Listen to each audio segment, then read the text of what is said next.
So there's this presence, and it's where? You've all got it right, you know. There's no answer you could say that would be wrong. It's within you, it's outside of you, it's everywhere. It's wherever your heart, your mind can imagine, it's there. Okay? So there's an omnipresence. That was the word I used to like when I was started to study the teaching. Let yourself contemplate that for a little while. It's like contemplating infinity. See where it takes you. If you can contemplate the idea of infinity, it's like, that's the same idea. You're contemplating omnipresence. It's so big, it usually blows your circuits, okay? So there's this presence that's everywhere, right? And it has all power and all knowledge, right? And those are the other. Omniscient, it's all knowledge. Omnipotent, it's all power. And it's everywhere present. And it's in you, operating through you, always. I know I'm going to go off my script, as I always do. Your life is a reflection of the sum total of your knowingness. Now, what does that mean? I'm going to give you two synonyms. The word consciousness is synonymous with what? Awareness. Awareness. My awareness, my consciousness is played out every single day of my life. And so is yours. The question you'd ask yourself is, and I ask this question usually every single Thursday night. I'll ask the question, how is it being you this week?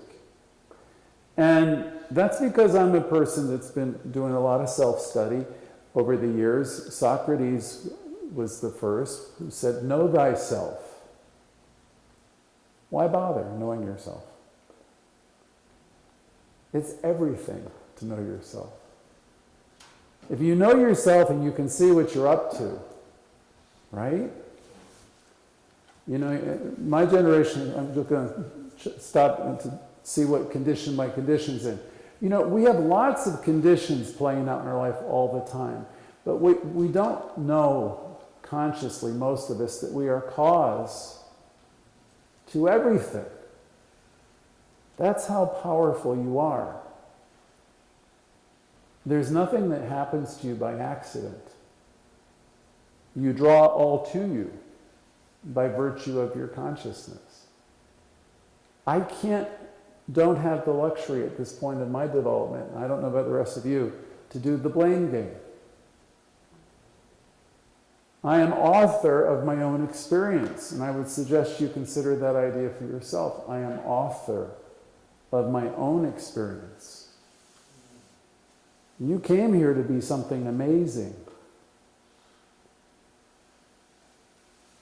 I talk about it in lots of different ways every week. You know, Woodstock generation, we're going to go back to the garden. What do you think that idea suggests? Go back to who you were. You were born in love, and you're here to express love, and you're here to express love abundantly. You're here to extend love. You're here to forgive. Each and every instant is forgiving. Bearer of light. Give the light. Share the light. Anybody can do it the other way. And mostly everyone does. If all your conversations are about what's not here, what's not happening, and if you live from a sense of injustice, you're doing it all backwards. Ernest Holmes said, find me one person who's so redeemed from the bondage of self. And I want to hang out with that person. Because that person will be a joy to be around and to commune with and be with. Because that's a lover of life. Who doesn't want to hang out with somebody who loves life? You know, but we have all these burdens, right? Opinions, judgments, resentments. We're burdened by them. And we seem to have an unwillingness to let go of them for some reason. When we're teaching spiritual mind treatment, spiritual mind treatment, by the way, is one of the most powerful prayer processes known anywhere. I'm not suggesting it's the only way to pray, but I'm suggesting it's one of the most powerful ways.